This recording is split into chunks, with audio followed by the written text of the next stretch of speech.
Hi everyone. मैं हूं doctor दीपमाला और आज मैं आपसे बात करने वाली हूं बहुत ही इम्पोर्टेंट टॉपिक पर। और वो है रिलेशनशिप इश्यूज़ में जो फियर बेस्ड एनर्जी है वो किस तरीके से काम करती है। ठीक है, आप लोगों ने सुना होगा कि there is a two kind of forces. दो तरीके की फोर्स होती है, एक लव बेस्ड फोर्स होती है और दूसरी होती है फियर बेस्ड एनर्जी। जो आपके भीतर जो भी डर हैं या जो भी चीज़ें हैं उससे डिराइव होती है। अगर आप अपनी लाइफ में लगातार फियर बेस्ड एनर्जी पर काम नहीं करते हैं और वो लगातार आपके भीतर बनी रहती है तो वो आपके बहुत सारे सेक्टर्स में रिफ्लेक्ट होती है। Relationship is one of the sector. तो अगर आप के भीतर फियर बेस्ड एनर्जी है तो आपके रिलेशनशिप में कुछ खास तरीके की चीज़ें रिफ्लेक्ट होंगी।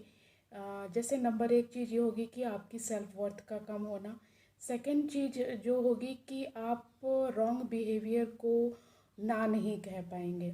यानी कि कंटिन्यूअसली अगर कोई आपके साथ ऐसा बिहेव कर रहा है जो आपको पसंद नहीं है, लेकिन इसके बाद भी आप उस बिहेवियर को ना नहीं कह पा रहे हैं और उसको लगातार आप उसकी वजह से आपकी self worth, self confidence, self image, बहुत सारी चीज़ें डैमेज हो रही हैं, लेकिन आप उस चीज़ को क्लियर कट ना नहीं कह पा रहे हैं। तो ये चीज़ आपको क्लियर कट पता चल जाएगी कि आप फियर बेस्ड एनर्जी में रह रहे हैं।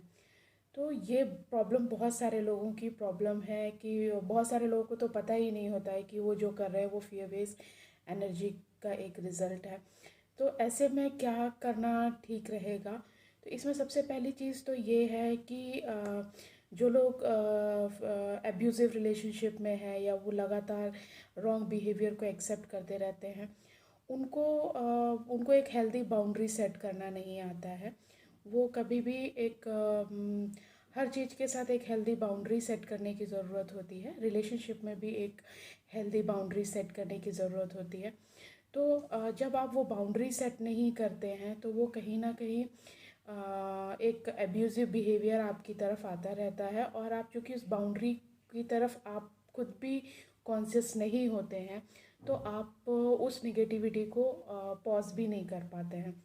तो फर्स्ट चीज़ ये है कि आपको एक हेल्दी बाउंड्री को मेंटेन करना शुरू करना चाहिए अगर आप अपनी फियर बेस्ड एनर्जी को से बाहर आना चाहते हैं। This is the first step. क्योंकि जब आप जो जो निगेटिविटी आपकी तरफ आ रही है, जब आप उससे थोड़ा दूर हटेंगे, थोड़ा दूर जाएंगे, तभी आप के पास एक टाइम होगा जहाँ पर आप उस फियर बेस्ड एनर्जी की वजह से या जो निगेटिविटी आपके भीतर आ गई है उससे आप डील कर पाएंगे या उससे आप बाहर निकलने की कोशिश कर पाएंगे। ठीक है, तो यानी कि आप एक रॉन्ग डायरेक्शन में जा रहे हैं तो रॉन्ग डायरेक्शन से राइट डायरेक्शन में जाने के लिए आपको एक पॉज लेना पड़ेगा और ये पॉज लेने का काम ये करेगा कि when you set an a healthy boundary. अब बहुत सारे लोग ये कहते हैं कि हमको पता नहीं है कि हेल्दी बाउंड्री किसको कहते हैं।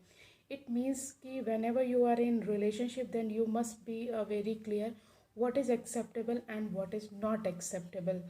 मतलब आप अगर किसी रिलेशनशिप में हैं तो ये बहुत क्लियर होना चाहिए कि बिहेवियर के स्टैंडर्ड पे क्या चीज़ें आप एक्सेप्ट कर सकते हैं और क्या चीज़ें एक्सेप्ट नहीं कर सकते हैं।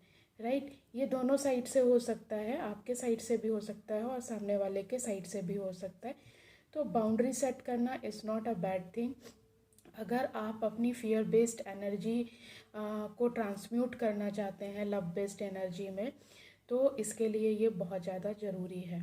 तो अगर आप कंटिन्यूसली अगर आप बाउंड्री सेट नहीं करेंगे तो आपके पास टाइम नहीं होगा when you can heal yourself. ये चीज़ जानना बहुत ज़रूरी है कि whatever is within you is reflecting outside. Right, तो अगर आपके भीतर किसी भी तरीके का फियर है या किसी भी तरीके की चीज़ें हैं वही आपके बाहर की चीज़ों में रिफ्लेक्ट हो रही हैं, चाहे वो रिलेशनशिप इश्यूज़ हों, चाहे वो फाइनेंशियल इश्यूज़ हों या वो करियर का फील्ड हो या किसी भी चीज़ का कोई भी चीज़ हो। सो इस चीज़ पर काम करने के लिए it is important for you just take a pause, just create a healthy boundary and आप उस पर हेल्दी बाउंड्री बनाइए और डिसाइड करिए कि क्या आपके लिए एक्सेप्टेबल है और क्या आपके लिए एक्सेप्टेबल नहीं है। और उसके बाद आप देखेंगे कि जब आप ये बाउंड्री सेट कर लेंगे तो आपके पास बहुत टाइम होगा कि जब आप अपने आप को उस निगेटिविटी से हील करके अपने आप को पॉजिटिविटी के जोन में ला पाएंगे। इस तरीके से आप अपनी फियर बेस्ड एनर्जी को लव बेस्ड एनर्जी में कन्वर्ट कर सकते हैं। तो आज के लिए इतना ही, और अगले वीडियो में फिर आपसे मुलाकात होगी किसी और विषय पर। अगर आपने मेरा चैनल अभी तक सब्सक्राइब नहीं किया है तो प्लीज़ आप सब्सक्राइब कर लीजिए, लाइक कर दीजिए, और अगर आपका कोई सवाल है तो प्लीज़ कमेंट बॉक्स में लिख कर बताइए, या किसी और विषय पर आप चाहते हैं कि मैं वीडियो करूं तो प्लीज़ वो भी बताएं। Thank you so much.